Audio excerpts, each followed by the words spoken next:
Malapit nang makumpleto ng Department of Public Works and Highways o DPWH ang pagtatayo ng Phase 2 ng Cabo Parallel Bridge sa kabaan ng Nueva Ecija Aurora Road sa Cabanatuan City. Isa ito sa binuhusan ng pondo ni 3rd District Congressman Rosana Ria Vergara galing sa kanyang congressional funds na layuning masolusyonan ang problemang dulot nito sa mga motorista.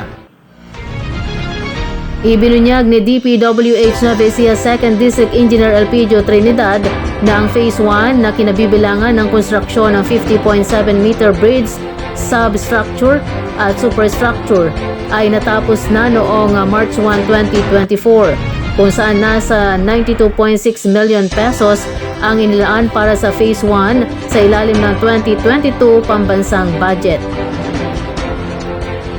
Samantala ang Phase 2 ay nasa 24.49% kumpleto na. Kabilang dito ang pagtatayo ng 100-meter bridge approach sa magkabilang dulo. Binanggit naman ni Assistant District Engineer Robert J. Panaligan na ang bagong Cabo Parallel Bridge ay malaking tulong sa malaking traffic volume, particular na mula sa mga motoristang bumibiyahe sa Dingalan at Baler Towns sa Aurora at Eastern Towns ng Nueva Ecija. Ang konkretong slope na proteksyon sa steel sheet pile ay na-install upang patibayin ang mga abutment ng tulay at maiwasang masira sa panahon ng mataas na level ng tubig sa Cabo Creek, isang tributary ng Pampanga River.